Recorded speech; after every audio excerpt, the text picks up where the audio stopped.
In the winter of 897 AD, the city of Rome simmered with political tension. Narrow streets wound between towering basilicas and crumbling ruins of the old empire, their shadows hiding conspiracies and whispered schemes. At the center of it all was the Papacy, not the peaceful shepherd of Christendom, but a prize in a vicious power struggle. Here, ambition ruled as much as faith, and in this brutal game, the dead were not safe from the living. The man at the heart of the scandal was Pope Formosus. Elected in 891, Formosus inherited a papal throne caught between the rivalries of Italy's powerful noble families and the distant but ever-threatening kings of the Holy Roman Empire. He was no stranger to intrigue, having previously been exiled, accused of treachery, and reinstated.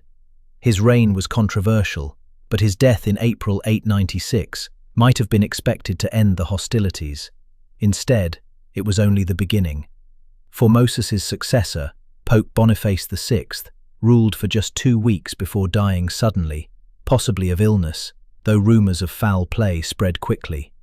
The next pope, Stephen VI, owed his position to Lambert of Spoleto, a powerful Italian noble. Lambert had long hated Formosus, blaming him for political defeats and personal humiliation. With Stephen VI in his debt, Lambert saw an opportunity for revenge, and the plan he devised would go down in history as the most grotesque trial ever held. In January 897, Pope Stephen ordered that the body of Formosus, buried for 9 months, be exhumed and put on trial. The corpse, rotting and skeletal, was dressed in full papal vestments and seated on a throne in the Lateran Basilica. A deacon was appointed to act as the dead pope's legal representative, though it was clear no defense could save him from the spectacle about to unfold. The trial, known as the Cadaver Synod, was less about justice and more about humiliation.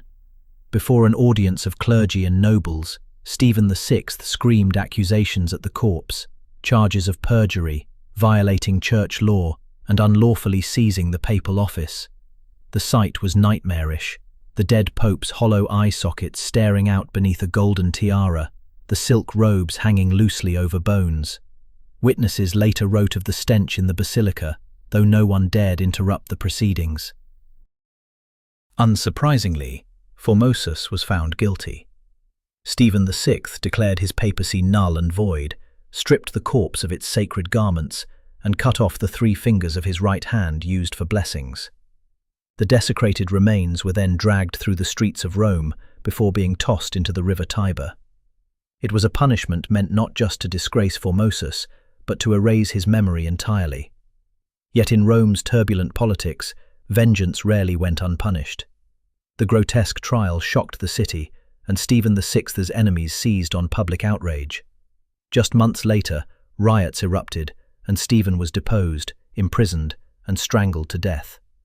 Formosus's body, meanwhile, was said to have washed ashore, where it was recovered by monks and quietly reburied with honor. The Cadaver Synod left a stain on the papacy's reputation that could not easily be scrubbed away. In the years that followed, later popes would nullify Stephen's rulings, restore Formosus's legacy, and even pass laws to prevent the trial of the dead.